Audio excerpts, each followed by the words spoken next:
উফ, এইবার এমন একটা দাও মারবো না যে কৃষ্ণচন্দ্র কেঁদে কুল পাবে না। কিন্তু সেটা একমাত্র সফল হবে যদি কৃষ্ণনগরের মন্ত্রী আমাদের পাশে থাকে। আরে ও তো মোহর ছাড়া আর কিছুই চেনে না। ওকে খবর দিয়েছি এক্ষুনি এলো বলে। রাজামশাই, কৃষ্ণনগরের মন্ত্রী এসেছেন। ওকে ভেতরে পাঠিয়ে দাও। প্রণাম খাম্বাজরাজ। এ কি রানীমা, আপনি? আমি তোমাদের কৃষ্ণনগরের রানী নই। আমার নাম ললনা। আমি হরেক রকমের গলায় কথা বলতে পারি। এটা আমার আসল গলা। ওরে বাবা রে বাবা রে বাবা, আপনি তো প্রতিভার জলজ্যান্ত রূপ। একে আপনি কোথা থেকে পেলেন খাম্বাজরাজ? বেশ কিছুদিন আগে একটা যাত্রা দেখতে গিয়ে ললনার সাথে পরিচয় হয়। ওর ব্যাপারে সবকিছু জানার পরে আমার মাথায় একটা বুদ্ধি খেলে যায়। তাই আপনি আমাকে ডেকে পাঠিয়েছেন, তাই তো? একদম তাই। আমার একটা পরিকল্পনা আছে। ছলে বলে কৌশলে ওই কৃষ্ণনগরের আসল রানীকে কিছুদিনের জন্য বাইরে পাঠাতে হবে, আর সেই সুযোগে সেসব দায়িত্ব আমার ওপরে ছেড়ে দিন। আমি নিজের দায়িত্ব নিয়ে ললনাকে কৃষ্ণনগরের রানীর সমস্ত আদব কায়দা শিখিয়ে দিয়েছি। এখন শুধু আমি বাকি ব্যাপার নিয়ন্ত্রণ করব। এখন মহারাজ বাৎসরিক হিসেব নিয়ে ব্যস্ত, তাই রানীমা চলে যাবেন আর তার বদলে ঢুকবে ললনা দেবী। তাহলে আর দেরি কেন? আজ রাতেই বেরিয়ে পড়ো। আর যদি আমার পরিকল্পনা অনুযায়ী এগোতে পারো তাহলে কিছুদিন পরে তুমি হয়ে উঠবে কৃষ্ণনগরের রাজা। আমার কত দিনের আশা। চলুন তাহলে। হ্যাঁ চলুন। রাজবাড়ির বাকি ব্যাপার যেতে যেতে বুঝিয়ে দেব। রানীমা কিভাবে কথা বলেন, কাকে কি বলে ডাকেন, রাজবাড়ির কোথায় কি আছে সব।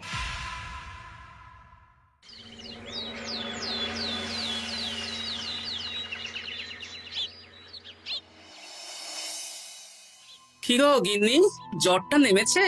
এই জ্বরটা কমেছে, কিন্তু শরীরটা খুব দুর্বল গো। তুমি পারলে ভাতটা রান্না করে রাজবাড়ি যাও। আমি বেলার দিকে এই কিছু একটা তরকারি করব।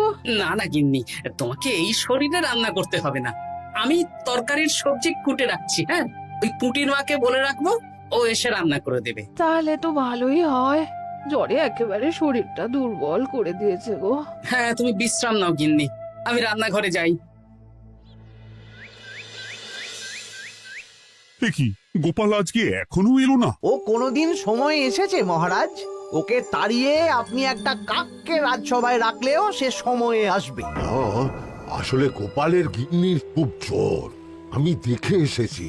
তাই হয়তো ওর গিন্নির সেবা শুশ্রূষা করতে গিয়ে গোপালের দেরি হচ্ছে। তোমাকে আর গোপালের হয়ে কাসুন্দি গাইতে হবে না। এই তোমরা থামো তো। একটু দেরি হয়ে গেল মহারাজ। আসলে গিন্নির খুব জ্বর, তাই কিছুটা রান্না করে এলাম। আচ্ছা আচ্ছা আচ্ছা, তা এখন তোমার গিন্নির শরীর কেমন আছে? আগের থেকে ভালো আছে মহারাজ। জ্বরটা কমেছে, কিন্তু শরীর খুব দুর্বল। বেশ বেশ, একটু যত্নআত্তি করো। যাই হোক, আজকে সারা বছরের খরচের হিসেব আর আগামী অর্থনৈতিক বছরের প্রকল্প নিয়ে আলোচনা হবে। আলোচনা শুরু করা হোক।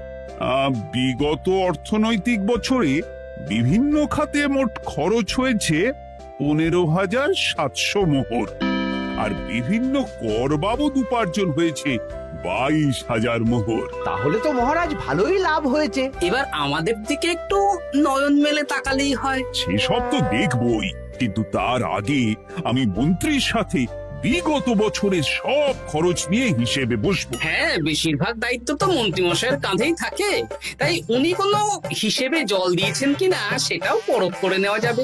এত কাজের চাপ যাচ্ছে কদিন, শান্তিতে ঘুমোতেও পাচ্ছি না। মন্ত্রী, তুমি আজ বিকেলে রাজবাড়িতে চলে এসো। বিগত অর্থনৈতিক বছরের হিসেবগুলো একবার দুজনে বসে মিলিয়ে নেব। আচ্ছা মহারাজ, যা করার তাড়াতাড়ি করে নিতে হবে। এখন দেরি করলেই এই বছরের প্রকল্পগুলো শুরু করতে দেরি হয়ে যাবে। মহারাজের জয় হোক। বলো প্রহরী, তুমি কি কিছু বলবে? মহারাজ, একজন কালো চাদর মুড়ি দেওয়ার লোক এলেন আর আমার হাতে এই চিঠিটা ধরিয়ে দিয়ে চলে গেলেন। এই গরমে চাদর মুড়ি? অদ্ভুত লোকটা। কি রে বাবা? সর্বনাশ! কি হলো? তোমাদের রানীমার জ্যাঠামশাই খুব অসুস্থ, তাই পরিবারের সবার সাথে দেখা করতে চান। ও মা গো, আজ সভা এখানেই শেষ। এইবার শুরু হবে আসল খেলা। কি বলছেন মহারাজ? হ্যাঁ রানী, আমাকে এক্ষুনি জ্যাঠামশাইয়ের কাছে যাওয়ার বন্দোবস্ত করে দিন মহারাজ। কিন্তু রানী, তোমার জ্যাঠামশাইয়ের বাড়ি কৃষ্ণনগর থেকে ঘোড়ার গাড়িতে গেলেও তো 1.5 দিন সময় লেগে যাবে। এদিকে আমার এত কাজের চাপ। আপনি বরং কয়েকদিন পরে আসুন, আমাকে এক্ষুনি যেতে হবে মহারাজ। বেশ বেশ, আমি তোমার যাওয়ার ব্যবস্থা করছি। সাবধানে যেও রানী, আমি 2-3 দিনের মধ্যেই আসছি।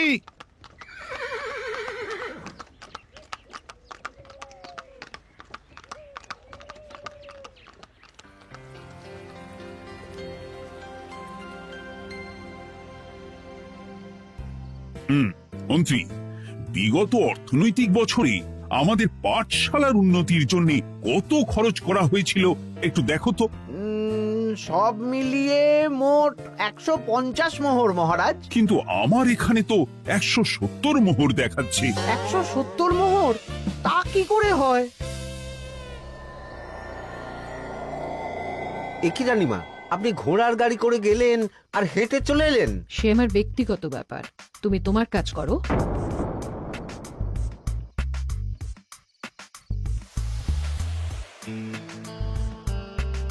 এ কি রানী, তুমি চলে এলে? আমার শরীরটা খুব একটা ভালো লাগছে না মহারাজ, পেটটা কামড়াচ্ছে, তাই সহিসকে বললাম ঘোড়ার গাড়ি নিয়ে জ্যাঠামশাইকে দেখে আসতে, আর আমি বাড়ি চলে এলাম। ও, সহিস এসে খবর দেবে, তারপর আমি আর আপনি দুজনে একসাথে যাব।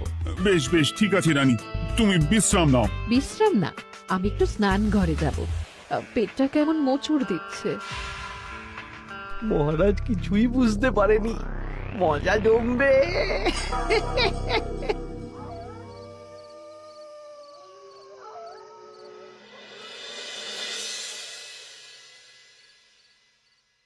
এ কি রানী, তুমি তোমার সব গয়না গাটি বের করছো কেন? আমার আর এই পুরনো নকশার গয়না পছন্দ নয় মহারাজ, ভাবছি কালকে সকালবেলা এই গয়নাগুলো শ্যাকরাকে দিয়ে শহুরে নকশায় নতুন গয়না বানাবো। কিন্তু এগুলো তো তোমার সবই পছন্দের গয়না। কিন্তু মহারাজ, আমি ভেবে দেখলাম এই গয়নাগুলো সবই বড্ড ভারী গয়না, আমি শহুরে আধুনিক নকশার হালকা গয়না পরবো।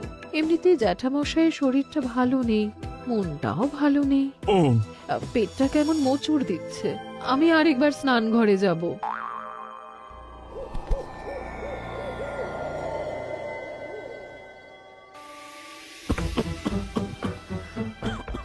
ওই তো মন্ত্রী মশাই এসেছে।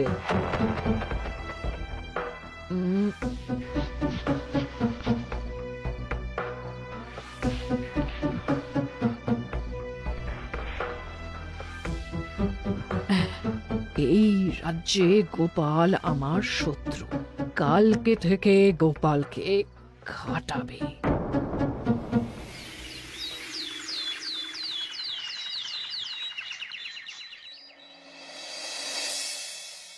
হায় হায় হায়, কি হলো রানী, কি হলো?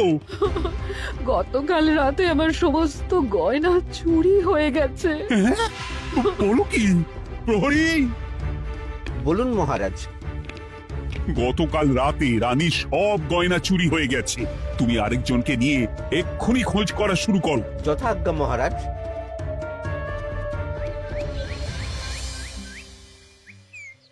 আমার সব গয়না চুরি হয়ে গেল, এবার আমি কি করব? রানী, তুমি কেঁদো না, সেই সকাল থেকে কেঁদেই চলেছ। আমি তো প্রহরীকে খোঁজ করতে পাঠিয়েছি। এই সব প্রহরী কর্মচারী কাউকে বিশ্বাস হয় না আমার, আজ থেকে সবাইকে ছুটি দিয়ে দেব। কি বলছো তুমি? সবাইকে ছুটি দিয়ে দিলে রাজবাড়ির কাজ কে করবে? কেন? আমাদের সবচেয়ে বিশ্বাসযোগ্য সভাসদ গোপাল আজ থেকে রাজবাড়ির সব কাজ গোপাল করবে। কি বলছো? আপনি কি বলতে চাইছেন? গোপাল বিশ্বাসযোগ্য না? হ্যাঁ, গোপাল আমার সবচেয়ে প্রিয়, ওর চেয়ে বিশ্বাসযোগ্য আর কেউ নেই। কিন্তু কোনো কিন্তু না, বলবেন আপনার আদেশ। এক্ষুনি গোপালকে ডেকে পাঠান। যেমন তোমার ইচ্ছে। গোপাল, গতকাল রাতে রানীর সব গয়না চুরি হয়ে গেছে, তাও আবার ঘরের ভেতর থেকে। আমি চাই তোমার মতো বিশ্বাসযোগ্য লোকই রাজবাড়ির সমস্ত কাজ করুক। মানেটা ঠিক বুঝতে পারলাম না রানীমা। মানে আমি রাজবাড়ির বেশিরভাগ কর্মচারীকে ছুটি দিয়ে দিচ্ছি, তার বদলে রাজবাড়ির কাজ করবে তুমি। কিন্তু কোনো কিন্তু না। রাজসভার ভাড়ামো অনেক হয়েছে, এবার থেকে তোমার কাজ বাসন মাজা, ঘর মোছা, কাপড় কাচা, পুরো রাজবাড়ি ঝাঁট দিয়ে পরিষ্কার করা। এই সেরেছে। যাও, রান্নাঘর থেকে বাসন নিয়ে পুকুর পাড়ে গিয়ে বাসন মাজবে। এ কি গোপাল, রাজসভা থেকে সোজা পুকুর পাড়ে? কি হয়েছে নাকি? খুব হাসি পাচ্ছে না? হাসি তো পাবেই, নতুন রানীমা আসার পরে তোমার এই হাল করে ছেড়ে দিল। নতুন রানীমা? না, আসলে ঘটা বলতে চাইছে রানীমা তোমাকে নতুন চাকরি দিয়ে এই হাল করলো। ও যা হয়েছে ভালো হয়েছে, আমার পেছনে না লেগে নিজের কাজ করুন যান। কোথায় কি বলতে হয় জানিস না নাকি? অভ্যেস নেই তো, তাই মুখ ফসকে বেরিয়ে গেছে।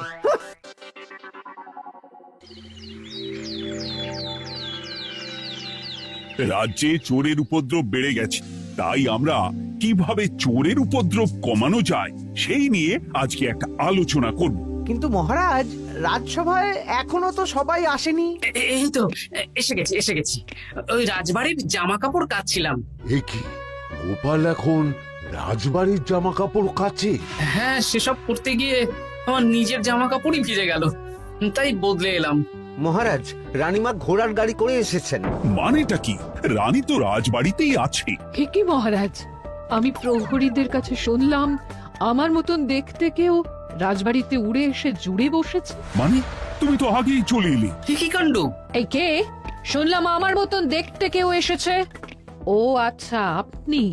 তা কি চাই আপনার? বোঝো কাণ্ড, একরকম দেখতে একরকম গলা, এ বলে আমি আসল, ও বলে আমি। হায় হায় হায়, আসল নকল বোঝাই দায়। একটা নয়, দুটো রানী। আমার জ্যাঠামশাই একদম সুস্থ। এই মহিলা নিশ্চয়ই ভুয়ো চিঠি দিয়ে নিজের রাজবাড়িতে ঢোকার সুযোগ খুঁজছিল। একদম বাজে কথা বলবেন না। আপনি কে সত্যি করে বলুন। সমস্যা সমস্যা, ঘোর সমস্যা। আমার কোনো পাণ্ডিত্য দিয়ে বুঝতে পারছি না কে আসল আর কে নকল। আমি আসল, বিশ্বাস করুন। আমি তো এই মাত্র এলাম। না, আপনি নকল, আমি আসল। কিভাবে বুঝবো? আমি বলবো মহারাজ, এই যে এই রানী আসল। হ্যাঁ, কিন্তু মন্ত্রীমশাই, আপনি কি করে বুঝলেন? না মানে এই রানীমা তোমার উপরে এত ভরসা করে রাজবাড়ির কাজ করাচ্ছেন, কাউকে বিশ্বাস করেননি, একমাত্র তোমাকে বিশ্বাস করেছেন। এত ভালোবাসা, এত বিশ্বাস কার থাকতে পারে বলো? মানে গোপাল, তুমি রাজবাড়ির কি কাজ করছো? বাসন মাজা, ঘর মোছা, বাগান পরিষ্কার, অনেক কাজ করছি রানীমা। আপনার সব গয়না চুরি হয়ে গেল, তাই কাউকে বিশ্বাস করা যাবে না বলে ওই রানীমা আমাকে কাজে রাখলেন। এই ওই বন্ধ করে একটা উপায় বের করো। বেশ বেশ, আমি ধরে নিচ্ছি দুজনেই আসল। তাই আপনাদের দুজনকে আমি পরীক্ষা নেব, দেখব কে উত্তীর্ণ হন। তাই নাও। আপনারা দুজনেই তো সেনাপতিকে চেনেন, বলুন তো সেনাপতির আসল নাম কি? সনাতন সেন। আচ্ছা, আপনাদের বাপের বাড়ি কোথায়? বিজয়গড়। দূর দূর, গড়গড় করে সবই বলে দিচ্ছে। এভাবে হবে না, অন্য কোনো উপায় ভাবো। বেশ, সেনাপতি তলোয়ার দাও তো। দিচ্ছি। এই নিন, এই তলোয়ার দিয়ে মহারাজকে মেরে ফেলুন। আপনাদের মধ্যে কে মারতে চান বলুন। এসব তুমি কি বলছো গোপাল? মহারাজ আমার পতি পরমেশ্বর, ওনাকে আমি মারতে পারি? আমি স্বপ্নেও ভাবতে পারিনি গোপাল তুমি এই জঘন্য কাজ আমাকে করতে বলবে। আমি নিজের প্রাণের আহুতি দিতে পারি, কিন্তু মহারাজের গায়ে একটা আঁচড়ও দিতে পারবো না। উফ, খাম্বাজরাজ বেছে বেছে এক ধুরন্ধর নারীকে পাঠিয়েছেন, কোনো জবাব নেই। আমি বুঝতে পারছি না মহারাজ, এনাদের হাবভাব, কথাবার্তা, রূপ সবই একরকম।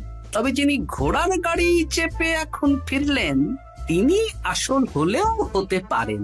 আমি আসল, বিশ্বাস করুন। বললেই হলো? আসল হলে প্রমাণ করুন। বেশ, আজকে আর মাথায় কিছু আসছে না। আমি কাল আসবো। ততক্ষণ আপনারা দুজনে রাজবাড়ির দুটো ঘরে থাকুন। কি ছকমারিতে পড়লাম রে বাবা।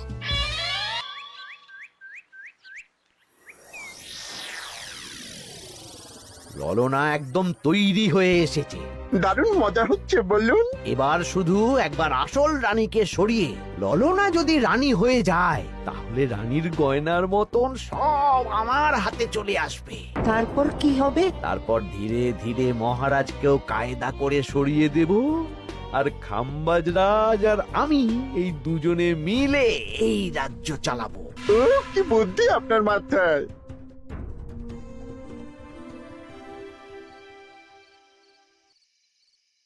বলছি শোনো না, আমার শাড়িটা একটু ছিঁড়ে গেছে গো। তুমি বাজার থেকে কালকে আমার জন্য একটা শাড়ি নিয়ে আসতে পারবে? হ্যাঁ? আচ্ছা বেশ, নিয়ে আসবো শাড়ি। শাড়ি শাড়ি শাড়ি, এই তো মাথায় বুদ্ধি এসেছে। কাল নয়, আজকেই। গোপাল, তুমি কিছু ভাবতে পারলে? মহারাজ, আপনার দুই রানীকে ডাকুন। আমার তো একটাই রানী। ওই হলো মহারাজ, আসল নকল দুজনকেই ডাকুন। কই গো, একটু বাইরে এসো। বলুন মহারাজ, আপনি ডাকছেন? আচ্ছা, আমি দুটো শাড়ি নিয়ে এসেছি, লাল শাড়ি আর নীল শাড়ি। এই দুটোই মন্ত্রপুত শাড়ি, এক সিদ্ধ পুরুষ দিয়েছেন। কে তিনি? না, সেসব এখন বলা যাবে না, তবে এই শাড়ি দুটো একটা একটা করে ওনাদের দিয়ে দিন। এবার আমি এই শাড়ির বিশেষত্ব বলি। হ্যাঁ বলো গোপাল, বলো। আপনারা দুজনেই আজ রাতে এই শাড়িটা পরবেন, সারা রাত পরে থাকবেন। এই শাড়িগুলো 12 হাত মাপের শাড়ি। আগামীকাল সূর্যোদয় হওয়ার পরে যার শাড়ি 4 হাত কমবে সেই হবে আসল রানী। আচ্ছা বেশ, তাহলে তোমরা দুজনেই এই শাড়ি পরে থাক। কাল সকাল সকাল রাজসভা বসবে, তখন তোমাদের শাড়ি গোপালের কাছে জমা দিও। আচ্ছা। আমি যে নকল সেটা বুঝতে দেওয়া যাবে না। কি করে এই শাড়িটা 4 হাত কেটে ফেলে ওই দু ফল কাটার ছড়িয়ে কেটে ফেলো। কালকে আবার মজা হবে।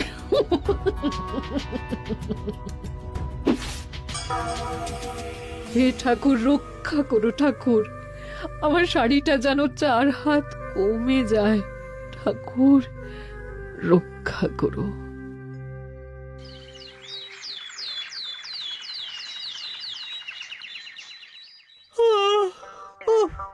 এত সকাল সকাল রাজসভা, দূর, ভালো করে ঘুমটাও হলো না। আমি তো ঘুমোইনি, চিন্তায় ঘুমই আসেনি।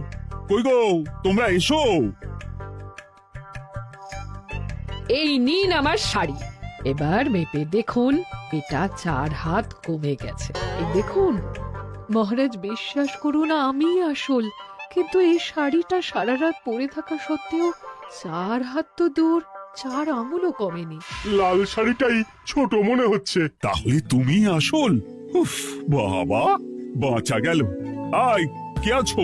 এই নকল রানীকে কারাগারে বন্দি করো। দাঁড়ান মহারাজ, বন্দি করতে হলে যার শাড়ি 4 হাত কমে গেছে তাকে বন্দি করুন। কেন?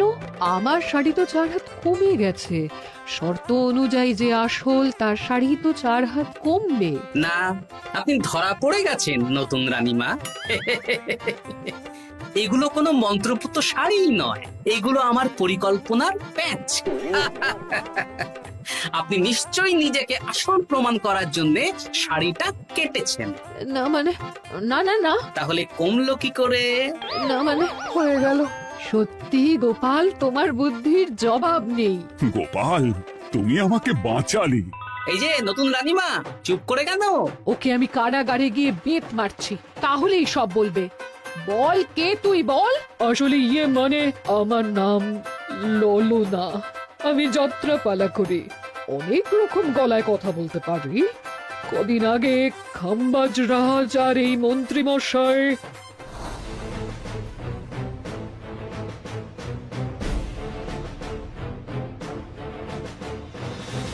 বাবা বাবা বাবা, এ তো দেখছি ললনার ছলনা। তার মানে রানীমার গয়না? ওগুলো তো সব মন্ত্রীকে দিয়েছি, জানলা দিয়ে কাপড়ে পেঁচিয়ে নামিয়ে দিয়েছি। মন্ত্রী, তোমাকে আমি শুলে চড়াবো। ভুল হয়ে গেছে মহারাজ, আমাকে ক্ষমা করুন।